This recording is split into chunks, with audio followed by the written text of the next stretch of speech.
Hello guys, welcome back. My name is Nathan and today we are going to be discussing 10 huge NHL trades that can actually happen. Now Pierre LeBrun of The Athletic has released a huge article going through multiple NHL team executives and seeing what trade ideas and trade proposals could come true on trade deadline day. So, what are these NHL team executives actually thinking about right now? What trades could we possibly see? And what are the NHL trades that can actually happen on trade deadline day this year? Make sure you watch till the end for all the answers to those questions and more mock trade content, and hit that subscribe button if you're new. Only 65% of the people that are watching the videos are actually subscribed, so make sure you do so for more hockey content just like this one and hockey videos almost every single day. Now we're gonna waste zero time getting into these trade ideas, and once again, these aren't just trades made up by like me or something. They're actual trades that have been proposed and I thought of by NHL team executives that could actually present themselves on trade deadline day. And the first proposed trade we're gonna go over, proposed trade number 1, featuring the New York Islanders and the New Jersey Devils. And you could probably wonder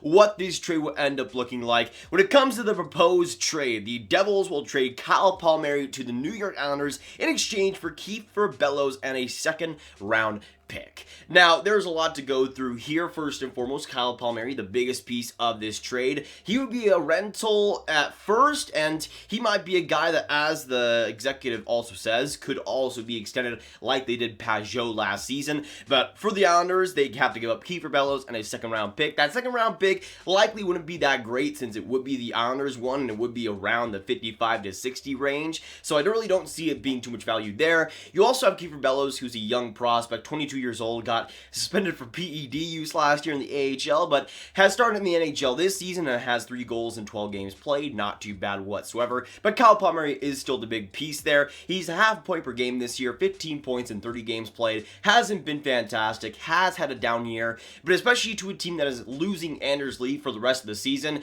Kyle Palmieri kind of brings that edge and brings an intensity on the wings that the New York Islanders definitely need right now.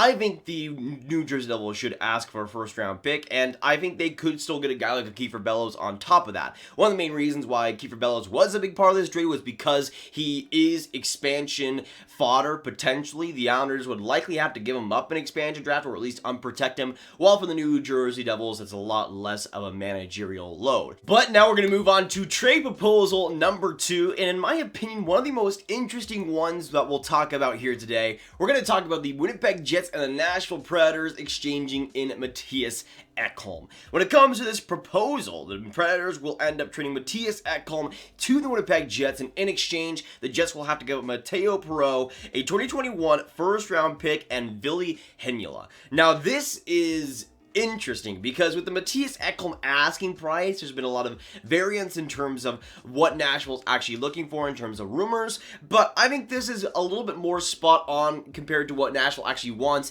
compared to what we kind of expected in the past. Now, they don't have to trade Mattias Ekholm this trade deadline. It is likely, but they don't have to if they don't want to. They can still keep him for another year, potentially have him traded around the expansion draft where he might have more value, but I think in terms of the asking price, this is about where Nashville, I think, is going to land on if they actually get a trade done. Now, I think for Winnipeg, it's a lot to give up, which for the Winnipeg Jets, I mean, it might be the best chance they have to go on a Stanley Cup run. If they can, they'll face the Canadian division up until the conference finals, and you have a chance there to really go far in the playoffs. So for the Winnipeg Jets, it makes sense they go after Mattias Ekholm. The asking price is a little bit much, but if Winnipeg really wants to go hard and get a top four defenseman, Mattias Ekholm is the best option available by far, and the asking price will be high, but I still think in the end Winnipeg might want to do their best to actually get a deal done. And next up, we're going to stay on the Winnipeg Jets side of things and go to trade proposal number 3 involving the Winnipeg Jets and the Carolina Hurricanes. And this is probably the one trade proposal that I'm like, I really don't see this happening whatsoever, but I think there is an argument to be made if some things are shifted personally. But for the trade proposal number 3, the Winnipeg Jets will trade Adam Lowry and Dylan Samberg, defensive prospect, onto the Carolina Hurricanes for Jake Bean and Morgan Geekie. Now, there's a lot of moving parts with this. First and foremost, Adam Lowry would be the big part of this one, a third-line center for Carolina that I guess they could use, but in all honesty, I really don't see that being the case either. You also have Dylan Samberg on top of that, which I think is one of the more underrated defensive prospects in the NHL. I think especially when it comes to physicality and defensive potential, I think has a lot to bring to the Winnipeg Jets that I think could definitely be useful to them. And for the Hurricanes side, they give up Jake Bean, a solid offensive defenseman who's finally gotten a shot this season, and especially in terms of points has really done well. And you also have Morgan Geekie, who was amazing in that one game last year, has looked decent so far this year, but I don't think it's going to be anything absolutely insane. I think for Carolina, there's no way they don't accept this deal, even if it doesn't fit perfectly for them. They get Lowry and they get Dylan Samberg, and yes, Jake Bean is solid, but he is expansion exempt. And if the Carolina Hurricanes don't get rid of Dougie Hamilton, he will likely be the guy taken from their team. And I do want to say that on second thought, I'm not sure if Carolina is actually going to be able to re-sign Adam Lowry, but you still get Dylan Samberg in that deal, and I still think in the end they would likely win, especially if they were to go on a great playoff stretch this season. But I think the biggest winner would be Jake Bean, who would finally get some great top 4 minutes, and that's absolutely fantastic for him. He's been fighting for that for a very long time. But we're now going to move on to trade proposal number 4 and go on to a trade involving the Boston Bruins and the Nashville Predators. And I think you can see what I'm alluding to. We're going to go to Mattias Ekholm trade here, boys and girls, and go to Mattias Ekholm to the Boston Bruins. In exchange, the Nashville Predators will receive Jack Studnicka and a first-round pick. Also, another note on top of this is that 25% of this deal will be retained on Mattias Ekholm, so you got a little bit of salary retention there for the Boston Bruins, who would have him this year and next year as well, so a little bit more cap to work with.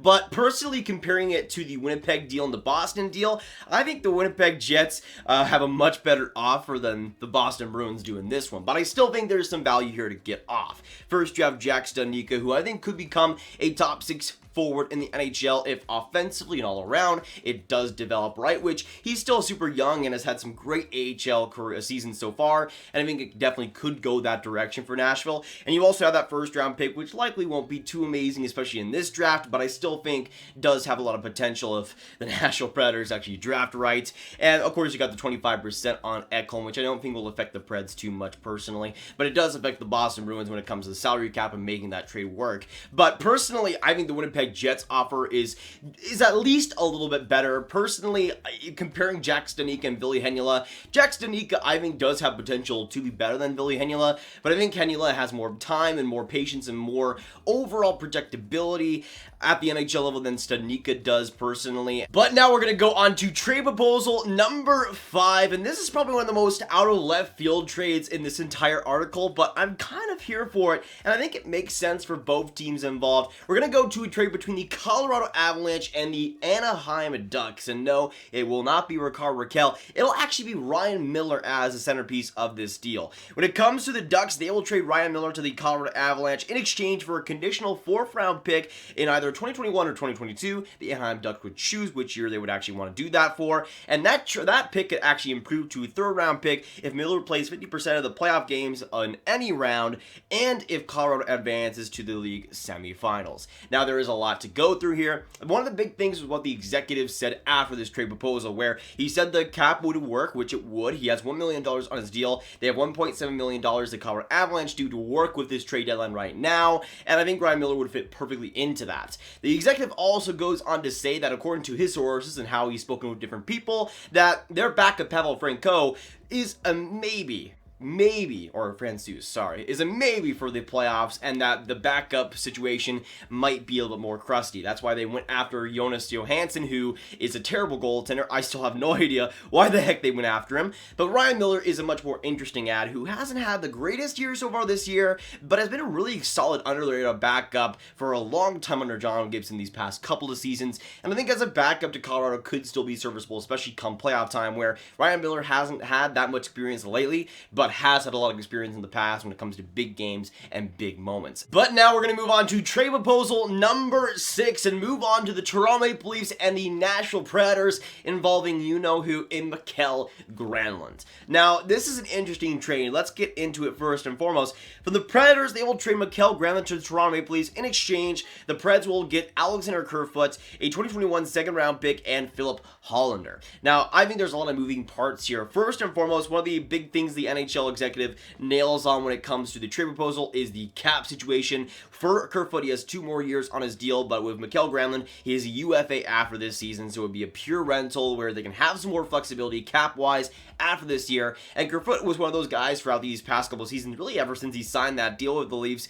that could potentially be moved just because of the cap that he has on his contract. I think Kerfoot is still a decent NHL player, and I think Mikael Granlund would be an upgrade, but it's not that much. You're basically paying the extra stuff on top of that to get the cap hit long-term off the books. But now we're going to move on to trade proposal number 7, and we're still going to stick with the Toronto Maple Leafs, the Nashville Predators, and Mikael Granlund, but this trade is a lot different from what we saw before. Going on to proposed trade number 7, the Predators will trade Mikael Granlund to the Toronto Maple Leafs. In exchange, the Toronto Maple Leafs will give up a pick or prospect using a third-team broker that eats salary. Now, this is kind of similar from the trade we saw last year, I would assume, of the Robin Leonard situation, where Leonard ultimately went to the Vegas Golden Knights, but Toronto got him, retained some salary, got some extra surplus on top of that, and then with the Vegas Golden Knights ended up getting a deal done there. Now, I think it could kind of be the same way there potentially, where a team comes in, retains some salary, perhaps on Mikael Granlund, Toronto gives a second-round pick to the Nashville Predators, maybe that other team that retains gets something as well from the Nashville Predators. It could go a lot of different ways, and the Toronto Maple Leafs have been creative in the past with trades like that, so it would not surprise me whatsoever if that's the route they go on. But now going away from the Toronto Maple Leafs and going on to trade proposal number 8, yikes. Going on to trade proposal number 8, we're now going to go to the Columbus Blue Jackets and the Florida Panthers, and this is definitely one of the most interesting rental proposals I saw on this list. So let's talk about it, shall we? For the Columbus Blue Jackets, they will end up sending rental defenseman David Savard to the Florida Panthers in exchange for a defensive prospect Vladislav Kolyachonok and either a 2021 third-round pick or Saron Noel. Now, I think for the Columbus Blue Jackets, this is a pretty good deal for them personally. This Columbus Blue Jackets team has been okay, I guess, as of late, but I'm not sure if they're going to actually end up making the playoffs. I really don't think so. And David Savard's a guy that on the rental market can have a lot of value. He's been, once again, great defensively this year. Has been a net negative offensively, but in terms of defensive play, which is what you're getting David Savard for, he's still been a very quality defenseman as a top 4 guy, and I think on a playoff team like Florida could definitely have a lot of value as a team that could use some extra defense going into the playoffs. Now, personally, I think what the Columbus Blue Jackets get back as well fits them quite amazingly too. I'm a big fan of Kolyachonok going back before his draft year from the Flint Firebirds. He's been solid though in the KHL this year, playing just around 50 games and getting around 6 points, which is around what Alexander Romanov's production has been these past couple of years. And you also got potentially a third-round pick or Saron Noel. Personally, I would rather have Saron Noel. He's been great in the AHL this year, 4 points in 7 games played, and as a 20-year-old, I still think has a lot of long-term value as an NHL player. But now we're going to go on to trade proposal number 9, going between the Detroit Red Wings and the Florida Panthers, and this is probably the most standard trade proposal on this list, but I still think has a lot to talk about. We're going to go to the Detroit Red Wings and Florida Panthers, exchanging of Luke Glendening and a second-round pick. Now, with Luke Glendening, first and foremost, he's a solid bottom 6 grinding center that, as a third-line center come playoff time, I think is a fine player in that spot. Personally, I'd rather have him as a 4C, but as a 3C, I guess he's okay. But I think for the Florida Panthers, this is a weird trade for them in terms of the asking price. I don't know how the heck the Detroit Red Wings are going to get a second-round pick for Luke Glendening. If I'm paying a second-round pick for Luke Glendening, I'm just going to head the heck out because it's not happening. I think his veteran leadership is important. His defensive zone starts in his defensive play. It can add value, I think, a lot to the Florida Panthers, but at the same time, a second-round pick, even if it is this year in a weaker draft, I still think is a lot to give up for a bottom 6 guy who, yes, will add value that way, but won't be an insane net positive. I think he will be good for them, but I think I would have him on the fourth line, and giving up a second round pick for a fourth liner, not exactly what I would see if I was the Florida Panthers. I would much rather go to get David Savard personally, who even as a rental can provide so much value defensively, and you know what you're getting. With Luke Glendening, you do know what you're getting, but it's Luke Glendening. Now, there is one trade left that I do want to talk about, but this is not included in the article. This is a trade that I'm actually going to propose that kind of works off the one that we saw earlier with the Adam Lowry to Carolina Hurricanes trade. Now, with that original trade, it was Adam Lowry, Dylan Sandberg to the Hurricanes. In exchange, the Jets would end up getting Jake Bean and Morgan Geekie, but I think there's some work around there that can make a much better fit, and I don't think there has to be too much to actually make that a reality. For the Winnipeg Jets, in my new proposed trade, they would end up sending Adam Lowry and Dylan Sandberg to the Carolina Hurricanes. In exchange, the Carolina Hurricanes will give up Jake Bean and Hayden Fleury. Now, I think there's some moving parts here, a lot more that makes sense than the original trade, and it's just swapping Hayden Fleury for Morgan Geekie. For me personally, the Winnipeg Jets could get kind of the 2-in-1, kill two birds with one stone here. You could get Jake Bean, who's a good offensive defenseman, who kind of like Neil Pionk can come into that team and do great in terms of the top 4 offensive roles. But you also have Hayden Fleury, who yes has had a down year this year, but I still think has potential as a top 6 NHL defenseman who defensively can still have some value to offer. And if you add like a 4th round pick or a 3rd round pick on top of that going to Carolina, I think it could definitely work out for both teams long term and short term as well. But that'll be it for today, guys. Thanks so much for tuning in. If you enjoyed, hit that like button, hit that subscribe button, hit that notification bell for more hockey videos just like this one. Comment down below, what do you agree and disagree with these mock trades? Which teams do you see saying yes? Which teams do you see saying no? And what trades do you see happening on trade deadline day for these players? Let me know all your thoughts down below. Make sure you share this video with your friends, get it out there, boys, and click on this card for all my hockey rankings content right in one playlist. My name is Nathan. Thanks so much for tuning in, and I'll see you in the next video or stream. Goodbye.